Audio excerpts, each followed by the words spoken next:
ইলিশ মাছে প্রথমে আমি নুন হলুদ আর একটু তেল মাখিয়ে রেখেছি সর্ষের। 20 মিনিট রেখে দেওয়ার পর আমি একটা মশলা রেডি করে নিয়েছি। সাদা সর্ষে, কালো সর্ষে বাটা, হলুদ, নুন, একটু লেবুর রস। লেবুর রসের বদলে টক দই দিতে পারেন, আমার কাছে ছিল না তাই আমি লেবুর রস দিয়েছি। লঙ্কা গুঁড়ো, কাসুন্দি আর সর্ষের তেল।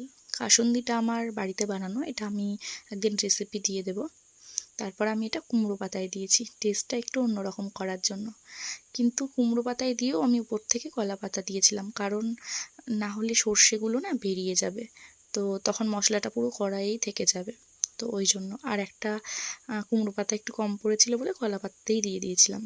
তারপর এভাবে আমি কড়াইয়ে তেল গরম করে 5 মিনিট এপিট ওপিট করে ভেজে নিয়ে তারপরে জলের ছেটা দিয়ে 20 মিনিট ঢেকে একদম ধিমে আঁচে সিদ্ধ করে নিয়েছি।